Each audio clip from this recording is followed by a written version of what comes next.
எழில் சுடர் சீரியலில் இன்றைக்கி ஒரு அட்டகாசமான எபிசோடு வந்திருக்கு. செம்ம பரபரப்பாக இருந்துச்சுன்னே சொல்லலாம். வீடியோ பிடிச்சிருக்குண்ணா லைக் பண்ணிட்டு பார்த்து சப்போர்ட் பண்ணுங்கள் ஃப்ரெண்ட்ஸ். தமிழ் மாடியில் யோசிச்சுக்கிட்டு இருக்காங்க. இதுக்கப்புறமும் நம்ம மூடி மறைச்சிக்கிட்டு இருந்தோம்னா சரியாக வராது. நம்ம ரொம்ப நம்பிக்கிட்டு இருக்காங்க. நம்ம நம்பிக்கைக்கு உண்மையாக இருக்கணும். அதனால் நம்ம தான் சுடருங்கிற விஷயத்தை சொல்லிடணும். நம்ம உண்மையை சொன்னாலும் தப்பாக தான் போக போகுது, உண்மையை மறைச்சாலும் தப்பாக தான் போக போகுது. நடக்கிறது நடக்கட்டும், பேசாமல் சொல்லிடலாமா அப்படின்னு யோசிச்சுட்டு இருக்கப்ப கரெக்டாக மாடிக்கு வந்துடுறாங்க. நம்ம எழில் வந்தோன்னே யோசிச்சுட்டு இருக்கோம். ஃபோன் பேசலான்னு வந்தப்போ கரெக்டாக தமிழை பார்த்துட்டோன்னா தமிழை கூப்பிட்றாங்க. காதில் கேட்கல. அப்புறம் தோளில் தட்டி இப்படி கூப்பிட்டோன்னா டக்குன்னு திரும்பி பார்த்தோன்னா அதிர்ச்சி ஆகிடுறாங்க. இரு பயப்படாத, நான் தான் அப்படின்னு. நீங்களே சார், நான் வேறு யாரோன்னு நினச்சி பயந்துட்டேன் அப்படின்னா, சரி அதெல்லாம் போகட்டும் அப்படின்ட்டு பேச ஆரம்பிக்கிறாங்க. நம்ம நான் அம்மா உன்னை ரொம்ப பாராட்டி பேசுகிறாங்க. இந்த குழந்தைங்க எல்லாம் ரொம்ப கவலையில் இருந்தாங்க இந்து போனதுக்கப்புறம்.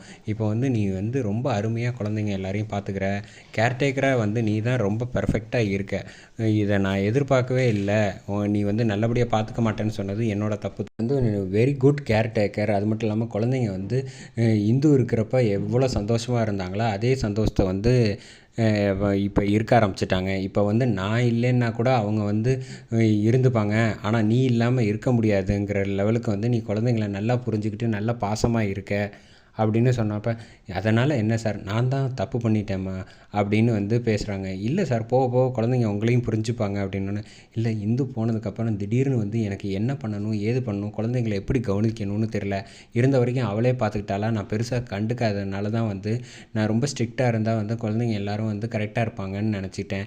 கடைசியில் அவங்க என்னை வெறுக்கிற லெவலுக்கு நான் கொண்டு போயிட்டேன். இப்போ தான் எனக்கு கொஞ்சமாக குழந்தைங்க மேலே பாசத்தை புரியுது. நான் பண்ணது எல்லாமே தப்பு அப்படின்னு அதுவும் புரிஞ்சுக்கிறதுக்கு காரணம் நீ தான் அப்படின்னு சொன்னோன்னா, பரவாயில்ல இருக்கட்டும் சார், குழந்தைங்க கூடி சீக்கிரம் உங்களை புரிஞ்சுப்பாங்க அப்படின்னு சொல்லிட்டு, சரி எனக்கு ஃபோன் வருது, நான் போய் பேச போகிறேன், நீ பார்த்துக்க அப்படின்னு சொல்லிட்டு அங்கேருந்து போயிடுறாங்க.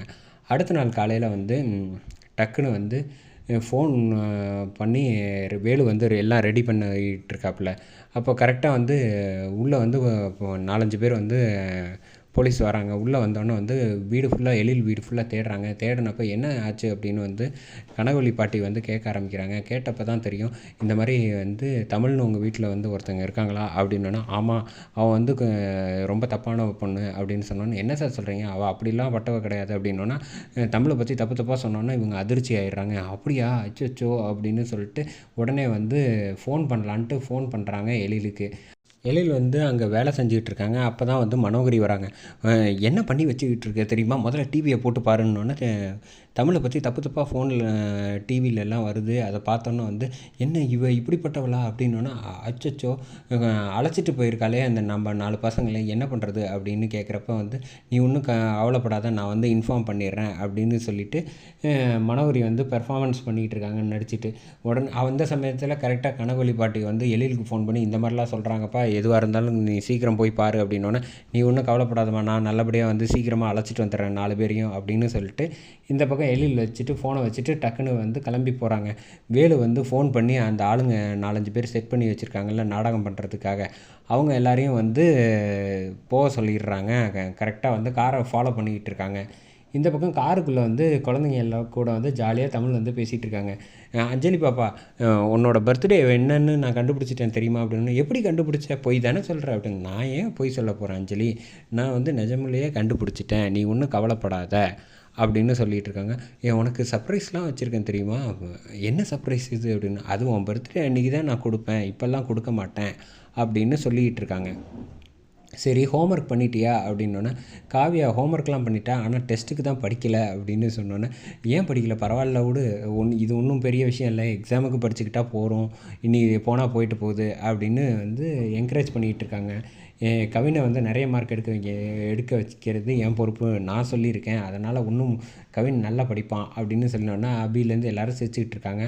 அப்போன்னு பார்த்து கார் டக்குன்னு பின்னாடி வருது. 4-5 பேர் வராங்க. வந்தோன்னே ராமையா தடுத்து நிப்பாட்டுறாங்க. தமிழ், நான் இவங்கள பார்த்துக்கிறேன், நீ எவ்வளோ தூரம் குழந்தைங்கள அழைச்சிட்டு போக முடியுமோ அழைச்சிட்டு போயிடு அப்படின்னு சொன்னோன்னே, இவங்க அஞ்சலியை இடுப்பில் வச்சுட்டு சுடர் வேகமாக ஓடிக்கிட்டு இருக்காங்க. இந்த பக்கம் எழில் காரில் வந்துகிட்டு இருக்காங்க. அதோட எபிசோட சூப்பராக முடிக்கிறாங்கன்னே சொல்லலாம்.